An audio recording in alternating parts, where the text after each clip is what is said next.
Deuterium exchange. देखो ये एक लाइन में प्रोसेस होता क्या है, CH3 C double bonded O CH2 CH3। मान लो एक हम कीटो फॉर्म लिए, ये कीटो फॉर्म को अगर ले लिया गया OD माइनस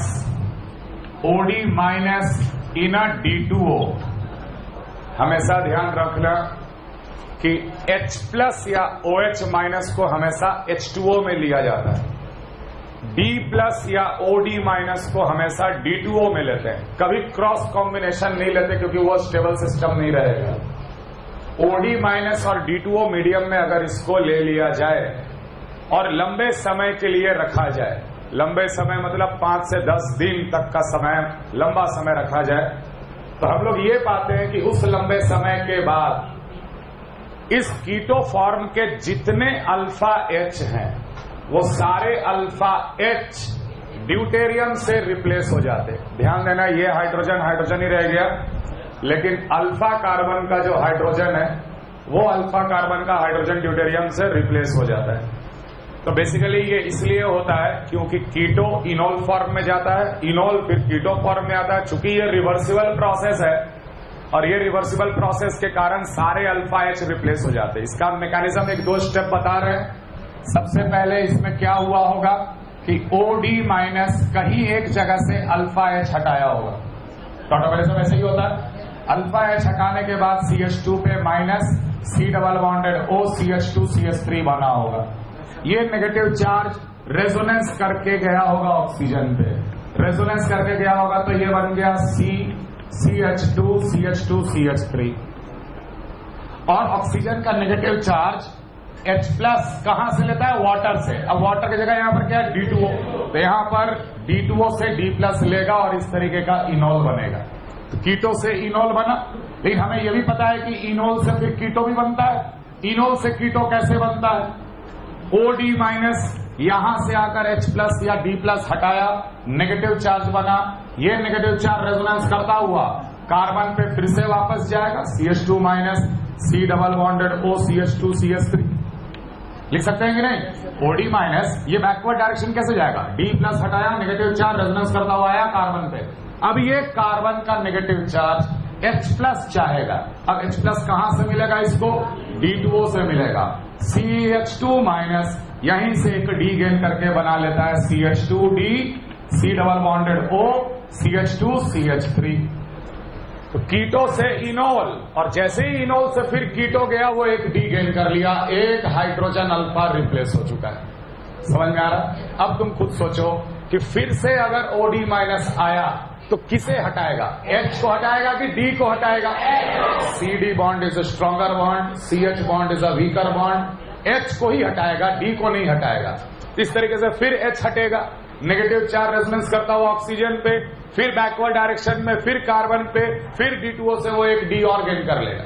तो इस तरीके से कीटो से इनोल, इनोल से कीटो जब बनता है तो वो एक एक करके H प्लस रिप्लेस करके D को गेन करता चला जाता है। बात समझ में आ रहा है। इस तरीके से सारे अल्फा H ड्यूटेरियम से रिप्लेस हो जाते हैं। समझ में आ रहा, ठीक है।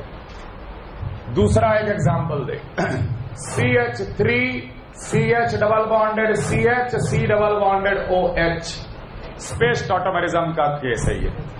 क्या इस मॉलिक्यूल में टॉटोमेरिज्म है? बिल्कुल है, क्योंकि यहां अगर हम नेगेटिव चार्ज बनाएं तो वो रेजोनेंस करता हुआ चला जाएगा ऑक्सीजन पे। समझ में आ रहा है। और ऑक्सीजन पे चला गया मतलब कि ये टॉटोमराइज कर जाएगा। सेम वे अगर इसको OD माइनस और D2O में लिया जाए तो इसके कितने हाइड्रोजन रिप्लेस होंगे, तो एक तो क्लियर दिख रहा है 3 है कि नहीं।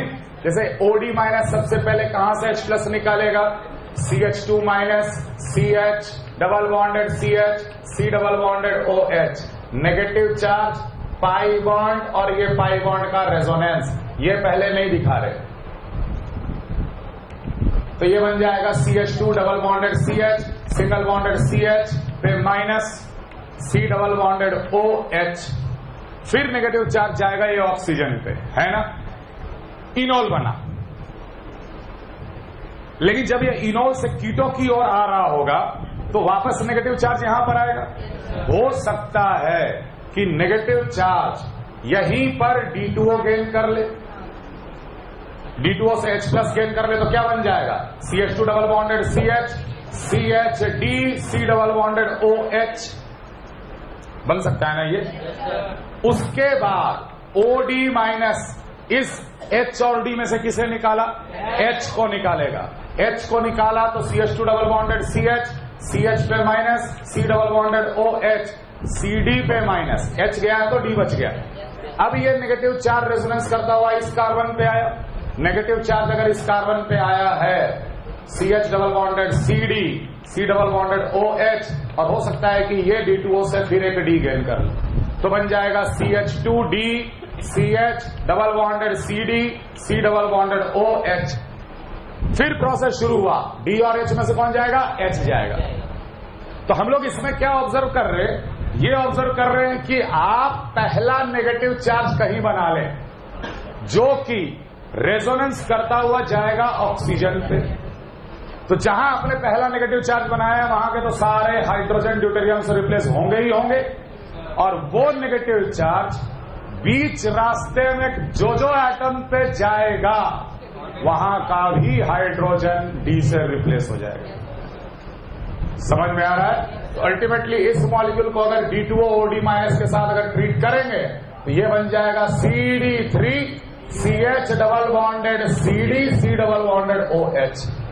जहां आपने पहला नेगेटिव चार्ज बनाया वो नेगेटिव चार्ज जहां बना है वहां के तो सारा हाइड्रोजन D से रिप्लेस हो ही सकते हैं, साथ में वो नेगेटिव चार्ज रेजोनेंस करता हुआ जिस कार्बन पे जाएगा वहां का भी हाइड्रोजन ड्यूटेरियम से आपको रिप्लेस करना है। कारण, ये कारण देख हम समझा, यहां नेगेटिव चार्ज अगर रेजोनेंस करके आया है तो ये भी तो D2O से D प्लस गेन कर सकता है।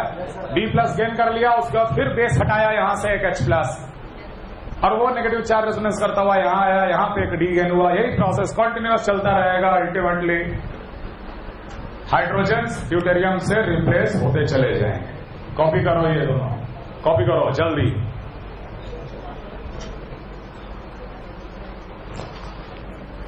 ठीक है, सिंपल इंटीजर टाइप सवाल फ्रेम होता है इस टॉपिक में कि how many hydrogen will be replaced by deuterium.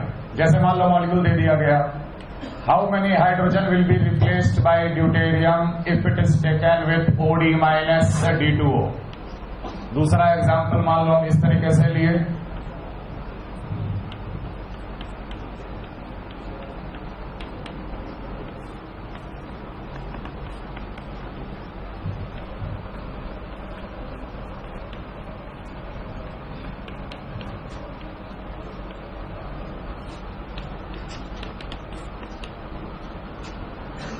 how many hydrogens H will be replaced by deuterium in the process. कितने हाइड्रोजन रिप्लेस होंगे? पहले वाले में कितने हाइड्रोजन रिप्लेस होंगे? तो आपको क्या करना है, पहले तो वो नेगेटिव चार्ज बनाना है जो कि रेजोनेंस करता हुआ ऑक्सीजन तक जाए, क्योंकि टॉटोमेरिज्म की वजह से हाइड्रोजन रिप्लेस हो रहा है ड्यूटेरियम से। तो ऑब्वियसली ना तो नेगेटिव चार्ज यहां बनेगा ना तो यहां बनेगा। बनेगा कहां पर? यहाँ नेगेटिव चार्ज पहला बना है, और अगर यहाँ पे पहला नेगेटिव चार्ज बन रहा है, यहाँ पे कितने हाइड्रोजन है? 2 हाइड्रोजन। तो ये 2 तो रिप्लेस हो ही जाएंगे, और ये नेगेटिव चार्ज रेजोनेंस करके जाएगा इस कार्बन पे, यहाँ पर भी 1 हाइड्रोजन है। ये नेगेटिव चार्ज इधर भी जा सकता था, यहाँ पर भी 1 हाइड्रोजन है। टोटल कितने हाइड्रोजन रिप्लेस हो जाएंगे? 4 हाइड्रोजन ड्यूटेरियम से रिप्लेस हो जाएगा, और अल्टीमेटली ये दिखेगा कुछ इस तरीके का।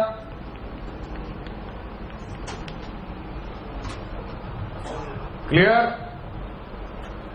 नेक्स्ट, टोटल कितने हाइड्रोजन ड्यूटेरियम से रिप्लेस होंगे?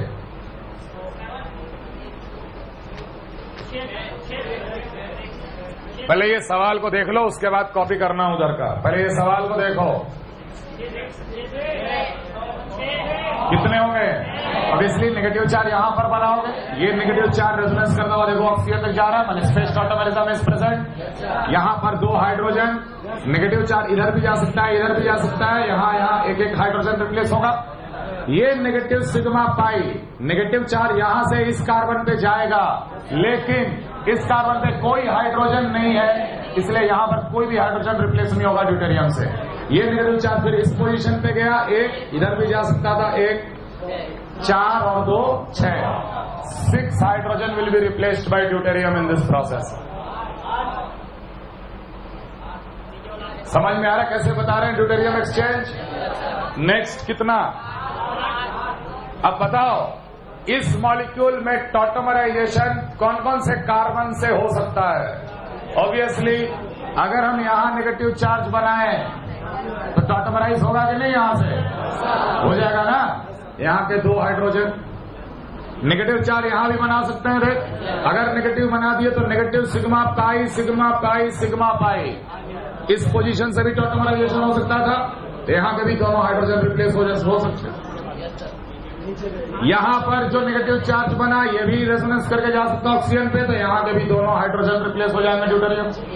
अब ये नेगेटिव चार्ज रेजोनेंस करके इस पोजीशन पे आएगा जहां हाइड्रोजन है नहीं, उसके बाद इस पोजीशन पे आएगा जहां एक हाइड्रोजन। सेम ये नेगेटिव चार्ज इस पोजीशन पे आएगा 1 हाइड्रोजन, इस पोजीशन पे आएगा 9 हाइड्रोजन, इस पोजीशन पे आएगा 1 हाइड्रोजन। काउंट कर चुके हो टोटल कितने हो गए ये?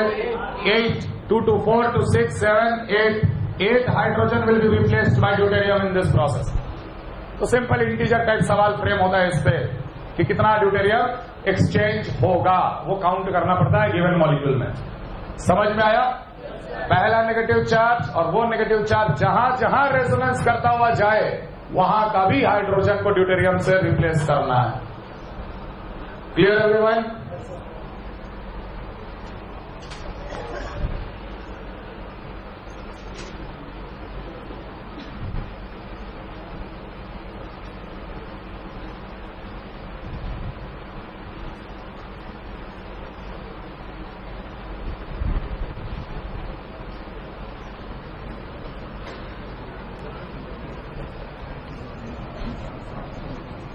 Enol content,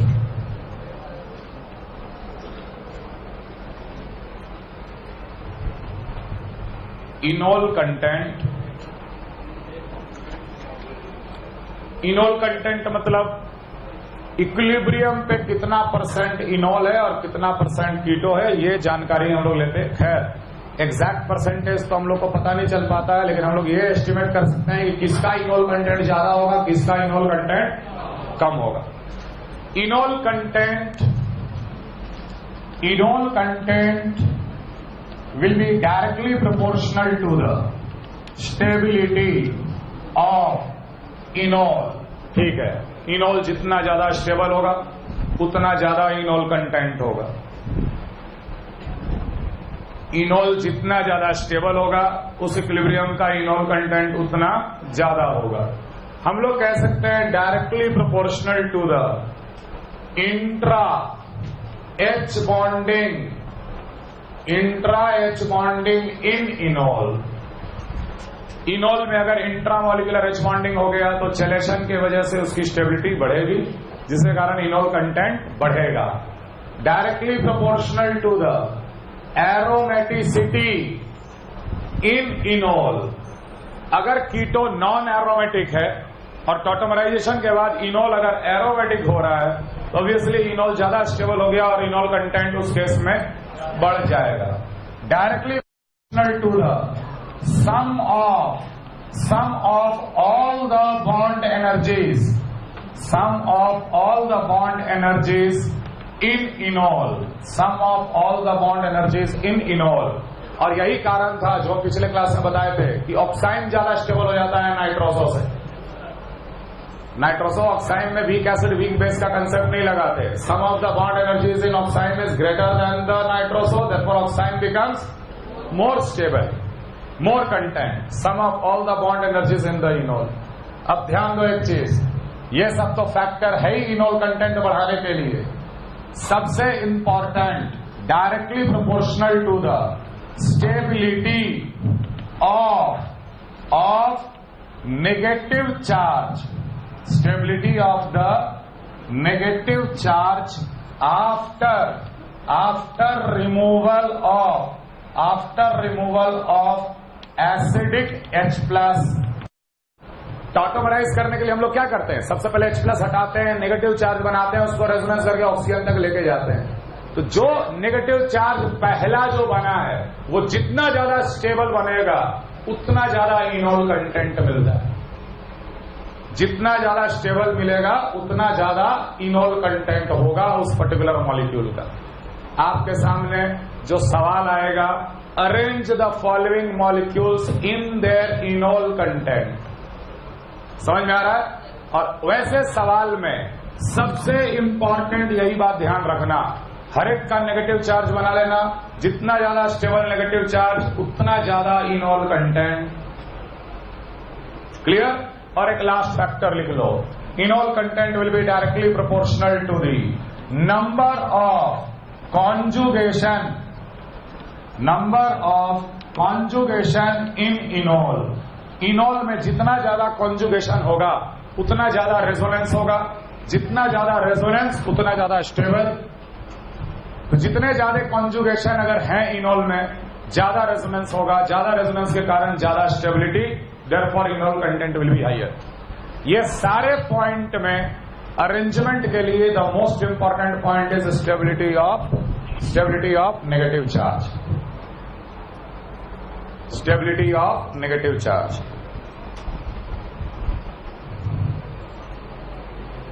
clear? क्लियर? तो ये सारे पॉइंट इनोल कंटेंट के लिए याद रखिएगा। अब देखो, हम यहां पर कुछ ऐसे एग्जाम्पल्स ले रहे हैं जिनमें इनोल कंटेंट नियरली 100% हो जाता है। अभी तक हम लोग इनोल कंटेंट के बारे में हम तुमको क्या बोले कि अरे कीटो फॉर्म जो होता है वो नियरली 100% और इनोल फॉर्म नियरली, जब वो प्योर कीटोन है तो हमेशा ही वैसा होगा।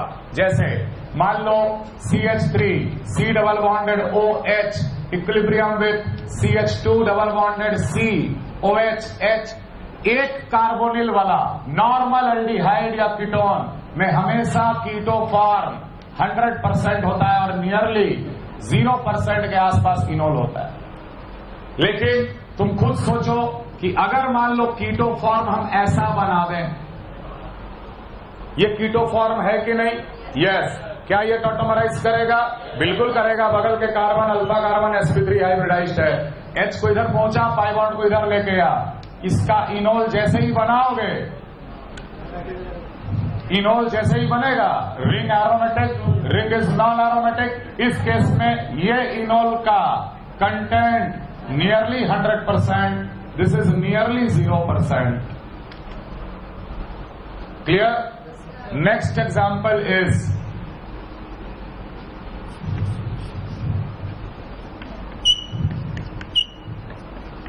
कीटोफॉर्म। कीटोफॉर्म टॉटोमराइज करेंगे, ऑब्वियसली यहां पर है कार्बोनिल के हिसाब से अल्फा H गया, पाई बॉन्ड अंदर आया, इसका इनोल जो बनेगा वो इस तरीके का बनेगा, बाकी डबल बॉन्डेड हो जैसे था वैसे ही। अब रिंग का नेचर देखो, ये नॉन एरोमेटिक रिंग, लेकिन यहां पर सारे carbon sp2 hybridise, complete cyclic conjugation. कितने पाई इलेक्ट्रॉन घूमेंगे अंदर में? 2 pi, aromatic, therefore nearly 100%, nearly 0%। Clear? Same way 7 carbon का रिंग,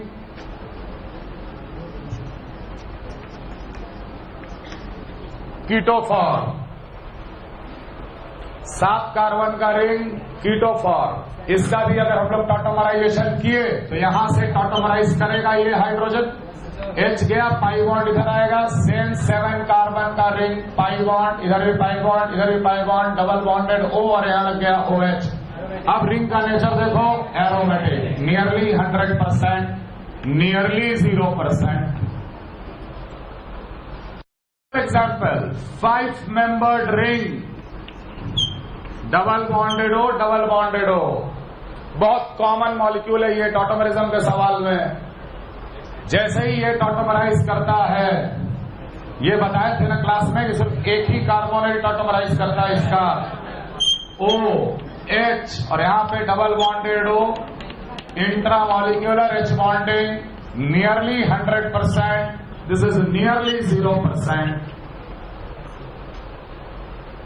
बट साइक्लिक में तो नियरली 100% आ गया इनॉल, लेकिन अगर इसी टाइप का ओपन चेन वाला मॉलिक्यूल ले लेते,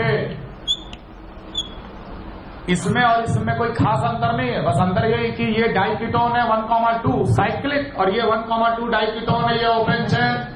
अगर इसमें टॉटोमराइजेशन कराया जाए, एक तरफ से मान लो टॉटोमराइज कर दिए CH3 double bonded O COH double bonded CH2, तो इसमें पाया जाता है कि this is nearly 100% and this is 0% nearly.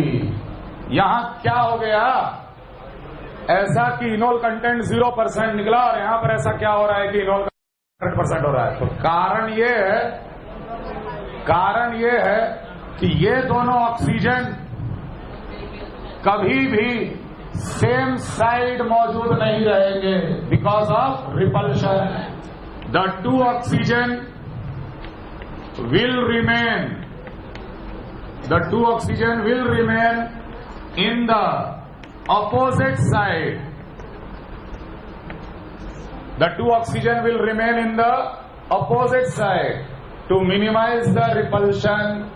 लेकिन चूंकि ये रिंग है तो रिंग में रोटेशन कभी पॉसिबल नहीं है, यहां पर रोटेशन पॉसिबल है। रोटेशन के कारण ये मॉलिक्यूल कुछ इस तरीके से एग्जिस्ट करता है, समझ में आ रहा। अगर ऐसे एग्जिस्ट किया तो एक तरफ OH रहेगा, दूसरे तरफ O रहेगा, उनके बीच में इंट्रामॉलिक्यूलर H बॉन्डिंग नहीं हो पाता, इसलिए इसका इनोल 0% और कीटो फॉर्म इज नियरली 100%। ये सारे एग्जाम्पल्स आपको ध्यान रखने होंगे।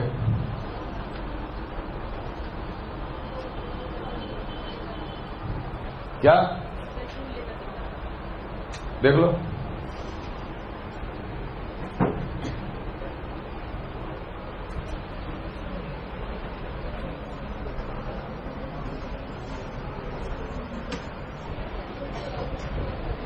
क्लियर है। CH3 CH CH3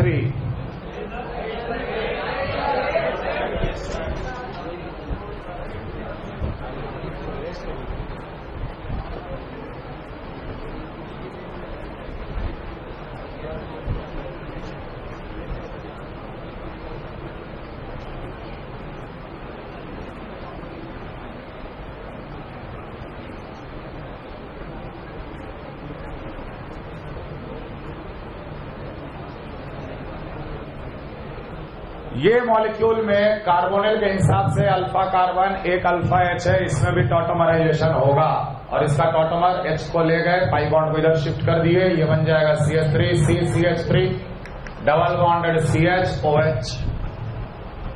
same type का मॉलिक्यूल हम फिर से ड्रॉ कर रहे CH CHO, लेकिन इस पे जो ग्रुप जुड़ा है, इस पे जो ग्रुप जुड़ा है वो मिथाइल नहीं है, बेंजीन का रिंग, लेकिन उस बेंजीन रिंग में भी टर्शियरी ब्यूटाइल ग्रुप जुड़ा हुआ है हर जगह। ये ग्रुप क्या कहलाएगा, CMe3 tertiary butyl, tertiary butyl, tertiary butyl. इसमें भी टॉटोमराइजेशन होगा, इसमें भी टॉटोमराइजेशन होगा और ये बन जाएगा C double bonded CH OH। यहां 5 लिख दे रहे, यहां भी 5 लिख दे रहे, रिंग है। तो इन दोनों में ये पता चलता है कि इस केस में तो ये नियरली 100% होता है कीटो और ये हो जाता है नियरली 0%, लेकिन इस केस में ये हो जाता है नियरली 0% और ये हो जाता है नियरली 100%। कारण very high repulsion, very high repulsion. और इस कार्बन का हाइब्रिडाइजेशन क्या है, sp3, और sp3 में बॉन्ड एंगल कितना होगा, 109 डिग्री। ये अपने रिपल्शन को मिनिमाइज करने के लिए, रिपल्शन को मिनिमाइज करने के लिए कीटो फॉर्म की तरफ पूरा इक्विलिब्रियम, इनोल फॉर्म की तरफ पूरा इक्विलिब्रियम शिफ्ट कर देता। क्यों? क्योंकि जैसे ही टॉटमराइजेशन होगा, ये कार्बन का हाइब्रिडाइजेशन, sp2 और बॉन्ड एंगल कितना हो जाएगा? 120 डिग्री। तो 109 डिग्री से 120 डिग्री होने के लिए इसका टेंडेंसी बहुत ज्यादा है, ताकि रिपल्शन मिनिमाइज किया जा सके। रिपल्शन मिनिमाइज करने के लिए ये मैक्सिमम इनोल फॉर्म में चला जाता, नियरली 100%, नियरली 0%।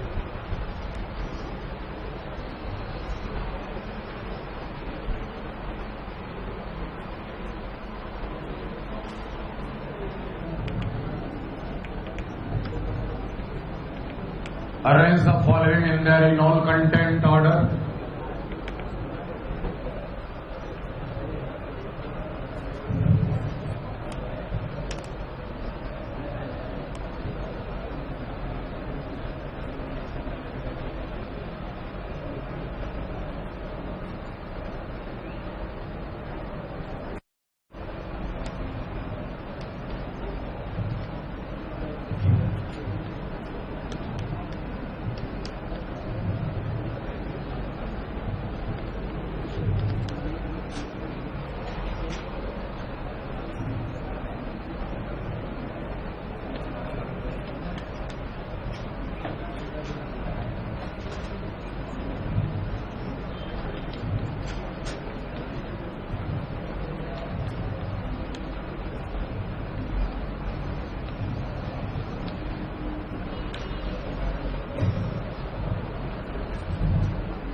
इस तरफ कॉपी कर लिए।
Arrange the following in the इनॉल content order.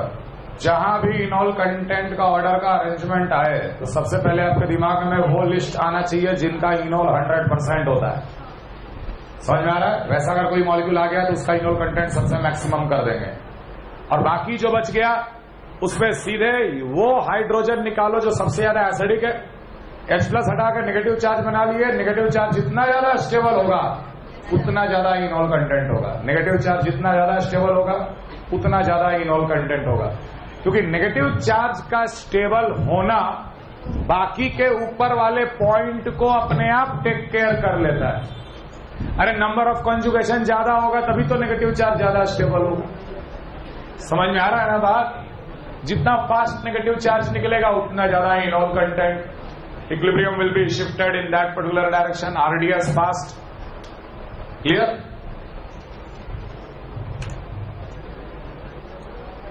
चलो जल्दी सॉल्व करो। पहला ट्राई करो सब लोग, पहला और लास्ट वाला जो सवाल दिए हैं वो आपको स्टेबिलिटी बताना है कि कौन ज्यादा स्टेबल कौन कम स्टेबल। वहां इनॉल कंटेंट नहीं बताना है, वो दोनों आपस में टॉटोमर हैं, बीच में इक्विलिब्रियम साइन माने टॉटोमर, और उन टॉटोमर्स में कौन ज्यादा स्टेबल है और कौन कम स्टेबल है ये आपको बताना है। पहला फर्स्ट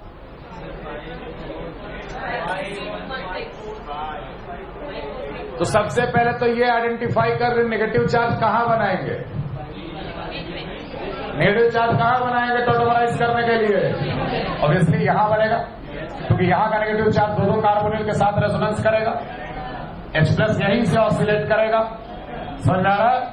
यहां नेगेटिव चार्ज बन गया same, second, third, fourth, fifth और यहां पे 6। बताइए कि सबसे ज्यादा स्टेबल नेगेटिव चार्ज कहां पर?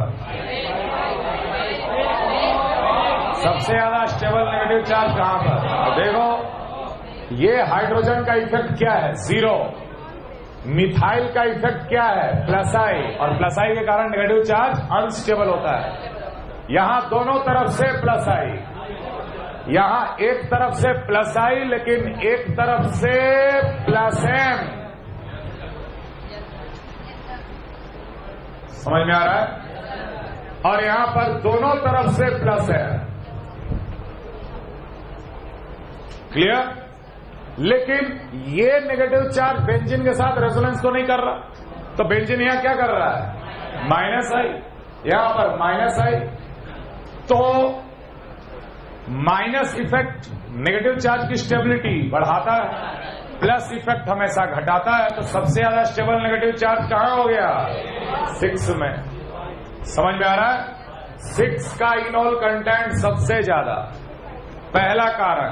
दूसरा कारण, अगर इसका इनॉल बनाते हो तो ये जो इनॉल का पाई बॉन्ड है वो बेंजीन रिंग के साथ कॉन्जुगेशन में आ जाएगा, मैक्सिमम नंबर ऑफ कॉन्जुगेशन।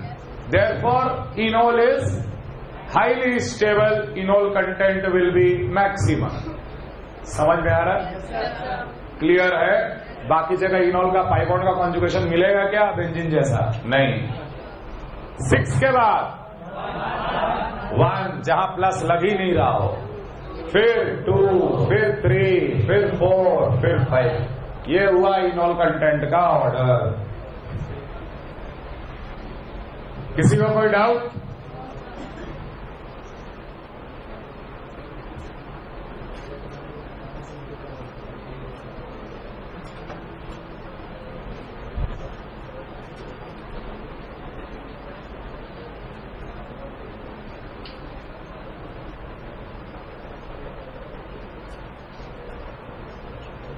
अगला इंपॉर्टेंट क्वेश्चन है,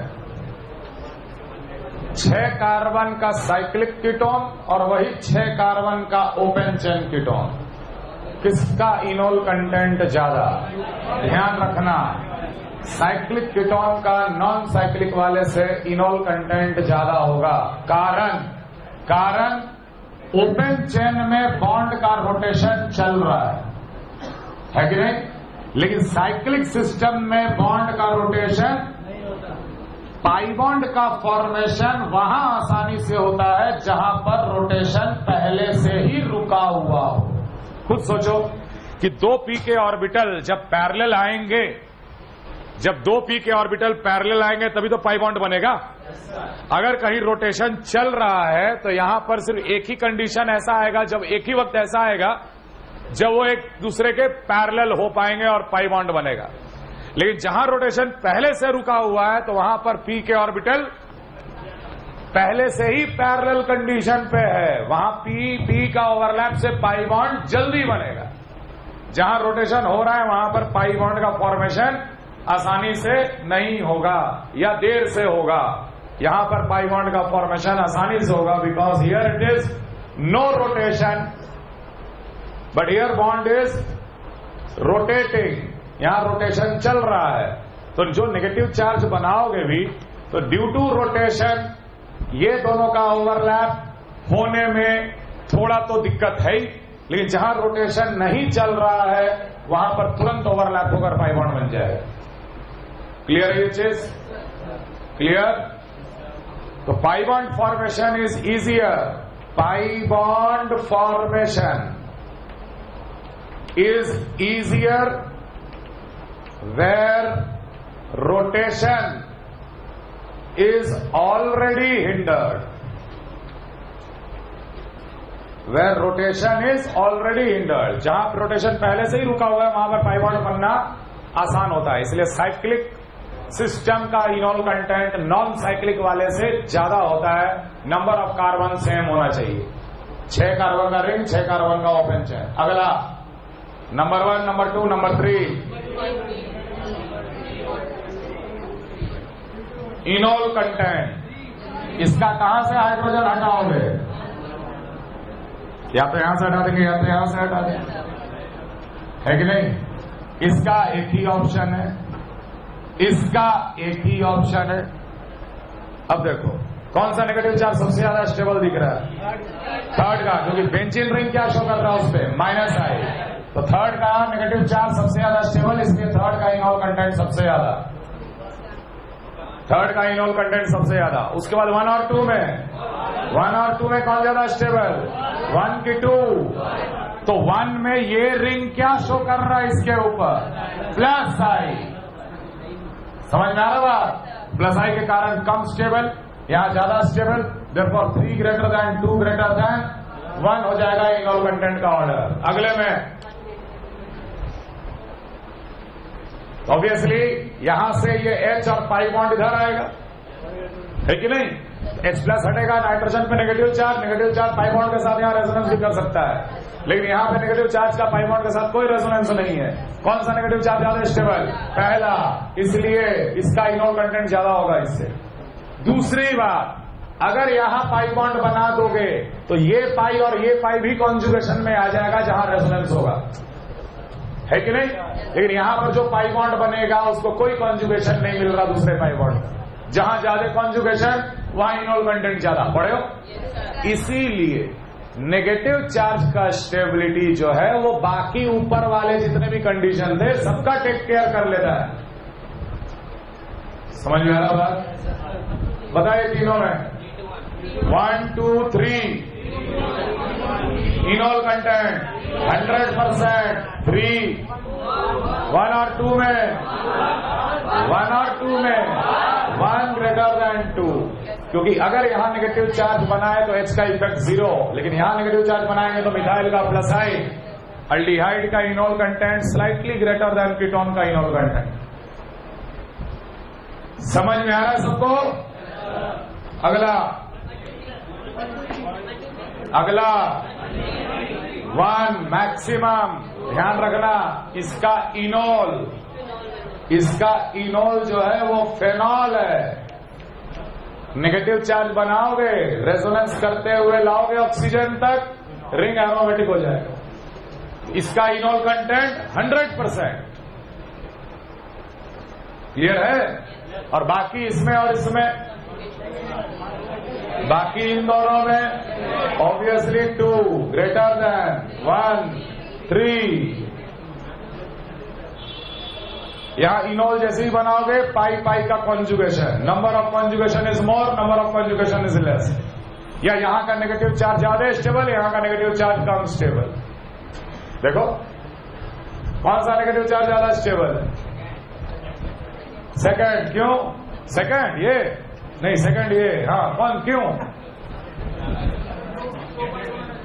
क्या क्या ये नेगेटिव चार्ज इस पाई बॉन्ड के साथ रेजोनेंस कर रहा है? Yes sir. Negative sigma sigma पाई?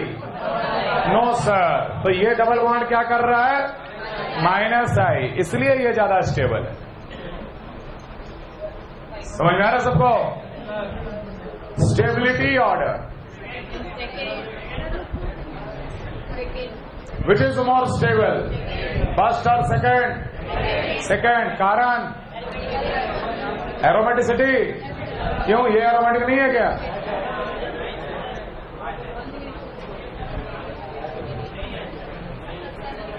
ये एरोमेटिक रिंग है कि नहीं? लोन पेयर रेजोनेंस करेगा? करेगा।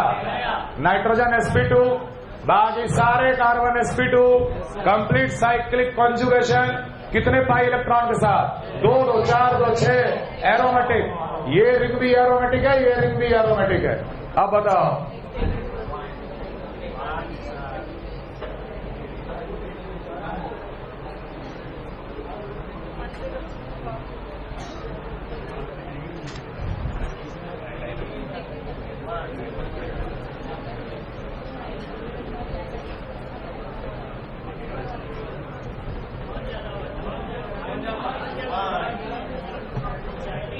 जब दोनों रिंग एरोमेटिक हो जाए तो हम लोग कभी भी एरोमेटिसिटी से नहीं बताएंगे stability. Week acid weak base, that form, ये दोनों आपस में टॉटोमर है ना, H+ निकला है, नाइट्रोजन तक पहुंचा है, स्पेस टॉटोमेरिज्म। तो that form which has week acid weak base is always more at equilibrium, that is more stable at equilibrium, therefore quantity is more. है कि नहीं?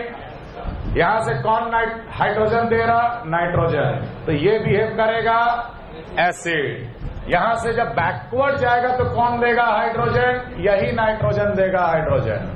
एसिड। बताओ कौन सा नाइट्रोजन का एटम ज्यादा एसिडिक है? ज्यादा acidic.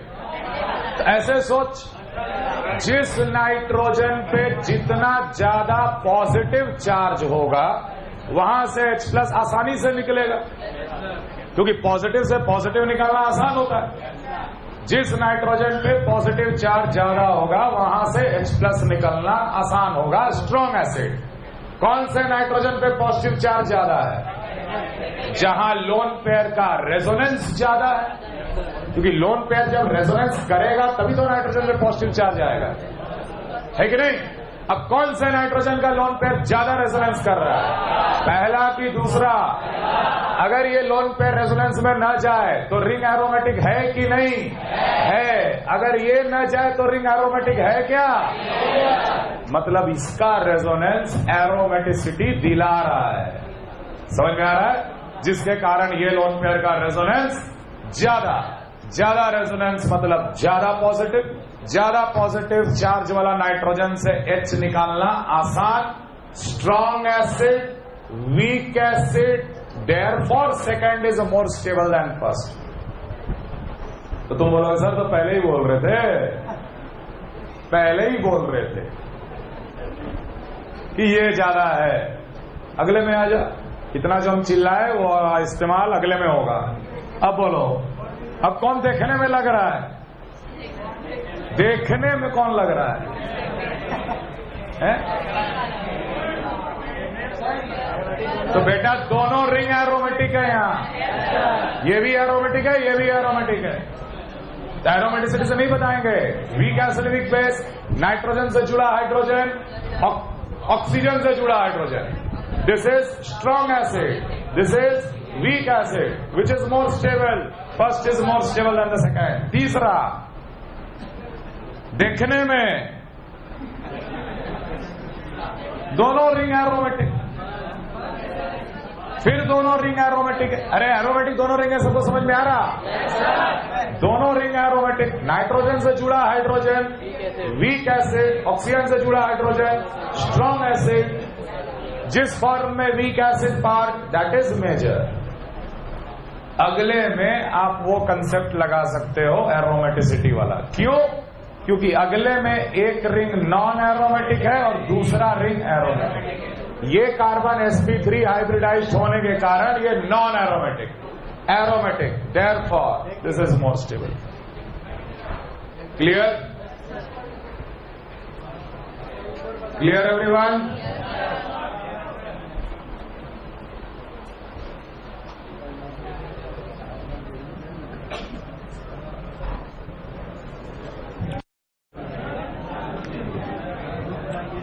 on enol content.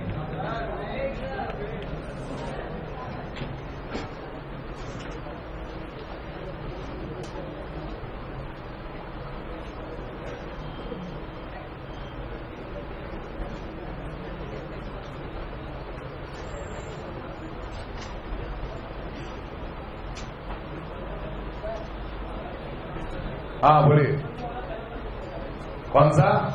Keto forms enol such that H bonding can happen and keto becomes stable. Keto becomes stable. जैसे मान लो, एक एग्जांपल लिए, CH3CCH3 डबल बॉन्डेड O टॉटोमराइज किया, इनोल बनाएंगे, H को इधर पाई बॉन्ड को शिफ्ट करेंगे, ये बन जाएगा CH3C double bonded CH2 bonded to OH। एक थियरी ये भी कहता है कि कीटो इनोल इसलिए बनाता है ताकि कीटो इनोल के साथ H बॉन्डिंग करके खुद को स्टेबल कर ले। बिल्कुल सही लॉजिक है कि अगर कीटो फॉर्म है, इनोल फॉर्म है, तो यार कीटो और जो भी इक्विलिब्रियम पे है ये कीटो फॉर्म डेफिनेटली इस इनोल के साथ H बॉन्डिंग करेगा, क्योंकि अगर हाइड्रोजन FO या N के साथ जुड़ा है तो H बॉन्डिंग कर सकता है, इंटरमॉलिकुलर H बॉन्डिंग। ये HOC double bonded, CH2 single bonded, CH3 enol और बीच में हो गया H बॉन्ड। तो कीटो इनोल इसलिए भी बनाता है ताकि इनोल के साथ वो H बॉन्डिंग करके खुद को स्टेबल करे। तो देखो,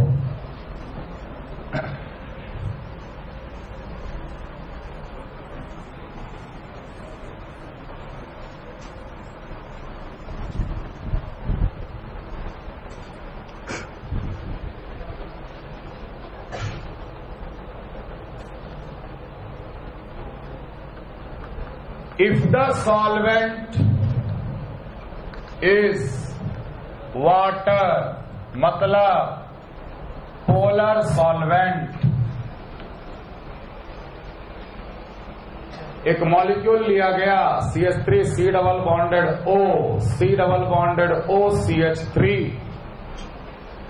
ये टॉटोमराइज किया, ऑब्वियसली बीच वाला हाइड्रोजन ज्यादा एसिडिक है, तो CH3C double bond CH single bond C double bonded O CH3 और यहां पर OH।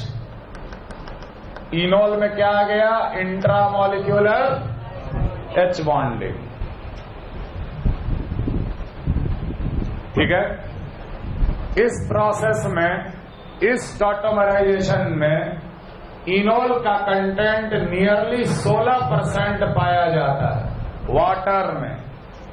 पोलर सॉल्वेंट वाटर में इनोल कंटेंट 16% पाया जाता है। इस मॉलिक्यूल का नाम है असिटाइल एसीटोन। इतना जो पार्ट है लेफ्ट वाला असिटाइल और इस तरह वाला जो पार्ट है वो है एसीटोन। असिटाइल एसीटोन का enol content in a polar solvent like water is 16%। पहला चीज, नियरली 0% क्यों नहीं हुआ? क्योंकि इनोल में इंट्रामॉलिक्यूलर H बॉन्डिंग है। और इंट्रामोलिकुलर H बॉन्डिंग इनोल में आता है तो इनोल कंटेंट बढ़ता है, पहला चीज। दूसरा चीज कि यहां पर इनोल कंटेंट 50% से ज्यादा क्यों नहीं हुआ? इसलिए बहुत ज्यादा नहीं हुआ क्योंकि अगर कीटो फॉर्म वाटर में मौजूद है तो वाटर ही इसके साथ H बॉन्डिंग कर लेगा इंटरमोलिकुलर और इसको स्टेबल कर देगा, इसको और इनोल बनाने की जरूरत नहीं है। Keto is already stable in water because of H bonding with water, no need of forming extra enol in this medium. समझ में आ रहा? क्लियर है? If the solvent is non polar, non polar solvent जैसे CCl4 हो गया, benzene हो गया, या और if keto is in liquid state, दोनों केस लगभग बराबर है कि सॉल्वेंट का नॉन पोलर होना मतलब सॉल्वेंट के साथ कोई इंटरेक्शन नहीं, या कीटो ही लिक्विड स्टेट में होना, कोई सॉल्वेंट है नहीं। तो लिक्विड स्टेट में असिटाइल एसीटोन को लिया जाए या इसी असिटाइल एसीटोन को जब नॉन पोलर सॉल्वेंट में लेते हैं तो इस केस में इनोल का कंटेंट जो होता है वो नियरली 76% हो जाता है। यही चीज जो यहां 16% था वो 76% हो जाता है। ठीक है? And in gaseous state the enol content becomes 92%। तो देखो इसके पीछे कारण ये है कि यहां पर नियरली 0% इसलिए नहीं है क्योंकि इनोल ज्यादा स्टेबल है इंट्रामोलिकुलर H बॉन्डिंग से 16%। यहां पे 76% क्यों नहीं है? Because keto is already stable by H bonding with water के साथ ही H बॉन्डिंग कर लिया तो इनोल बनाने की क्या आवश्यकता है ना? अब चूंकि इस कंडीशन में सॉल्वेंट तो है नहीं जो कि H बॉन्डिंग करके इसको स्टेबल करे, तो ये ज्यादा से ज्यादा इनोल बनाता है ताकि इनोल उसको चारों तरफ से घेर के H बॉन्डिंग करके उसको स्टेबल कर दे। ठीक है? अब यहां पर सबसे ज्यादा क्यों बनाया 92%? बहुत सिंपल रीजन कि इन लिक्विड स्टेट दो मॉलिक्यूल के बीच का जो गैप है इज लेस, लेकिन इन अ गैसियस स्टेट दो मॉलिक्यूल के बीच का जो गैप है द गैप इज लार्ज। तो एक कीटो मॉलिक्यूल गैसियस स्टेट में बहुत ज्यादा इनोल को सराउंड कर सकता है। समझ में आ रहा है? Due to the distance, due to the gap between the two keto in a gaseous state, it can surround more number of enol molecule. In a liquid state it will surround less number of enol molecule. समझ में आ रहा है? और यही कारण है 76% और 92%। Gap is large, keto can surround more number of enol through H bond। इसलिए यहां इनोल सबसे ज्यादा बनता है और लिक्विड स्टेट या नॉन पोलर सॉल्वेंट में इनोल गैसियस स्टेट के तुलना में कंपैरिजन में कम बनता है। लॉजिक समझ में आया? इस पूरे थियरी का एक लाइन का समरी कि enol content is always higher in a non polar solvent. किसी भी मॉलिक्यूल का enol content non polar solvent में बढ़ जाता है। अगर हम असीटल्डिहाइड को वाटर में लें और वही असीटल्डिहाइड को बेंजीन में लें तो असीटल्डिहाइड का इनोल कंटेंट बेंजीन या टेट्राक्लोराइड, कार्बन टेट्राक्लोराइड में ज्यादा मिलेगा। समझ में आ रहा? Is this clear?